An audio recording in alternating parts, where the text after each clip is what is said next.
This is set to be the biggest A-League women's season to date off the back of the Women's World Cup. There is so much excitement building around the women's game in Australia. Here's my ladder prediction for the 2023-24 Liberty A-League women's season. Starting at the bottom, I've got Western Sydney Wanderers, a team who have struggled in the past in the A-League women's, and it's hard to see them improving this year. I mean, the major loss for them is Claire Hunt, who is coming off a fantastic Women's World Cup campaign.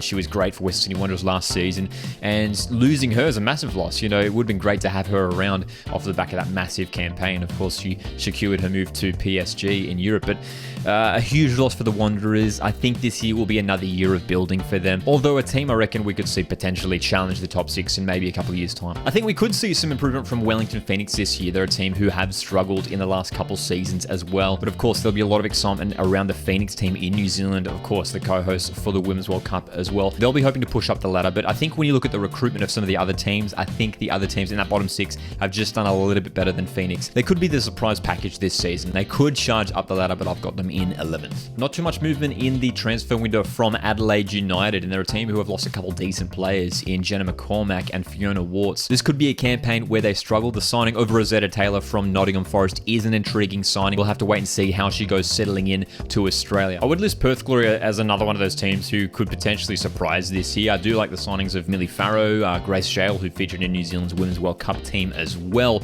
It's a nice squad that they've built over there in WA. Can they push into the top six this year? I don't think it'll happen this time around, but keep an eye on Perth Glory. Obviously, I am very excited about the Central Coast Mariners rejoining the A-League women's competition. Awesome to have a women's team here back on the coast. And I think they'll be, you know, as we see with new teams, they generally do all right. They generally impress. I don't think there's enough for Mariners to challenge that top six. There's some really strong squads in that top six. I think it'll be hard for Mariners to get through, but I can see Mariners winning a lot of games at home this season. The signing of Kyah Simon is a big one. The Mariners have built a decent squad with a balance of youth and experience in there as well. Keep an eye on the likes of Annalise Rasmussen as well from the Mariners Academy side. A team who has lately finished outside of finals, Newcastle Jets, could come close this year. A decent team that they've set up, and Melina Ayres is the star signing from them. She bagged a handful of goals from Melbourne Victory in last year's campaign. What a great signing for the Jets to sign a quality striker like that. Keep an eye on Melina Ayres at the Newcastle Jets. If she gets firing early on, Newcastle could be another one of those teams to watch to challenge that top six. Despite losing the likes of Grace Shale and Grace Mayer to rival clubs, Canberra United should be expected to have a decent campaign this year.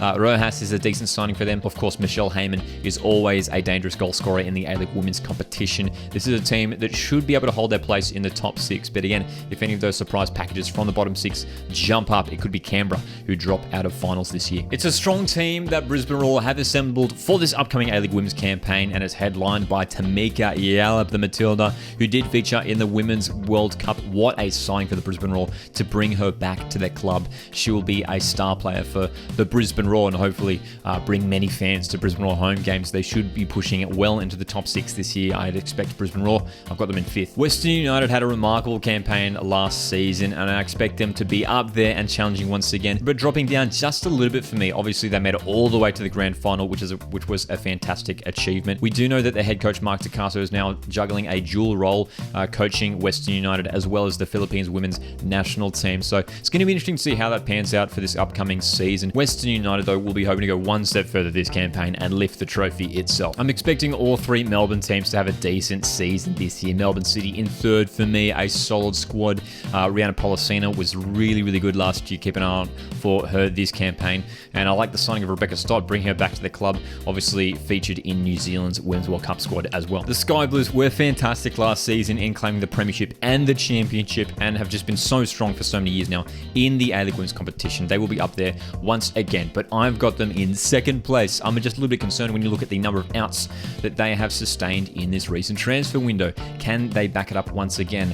Looking at some of the rival teams around them, it could be tough for Sydney FC, but they will be strong once again. And finishing top at the end of the regular season for me is Melbourne Victory. I think it'll be neck and neck between them, Sydney FC, even City in there as well, towards those last couple months. Melbourne Victory, though. I mean, you look at this players that they've brought in. I mean, Rachel Lowe, Emma Checker, Jamila Rankin, all from rival A-League women's clubs.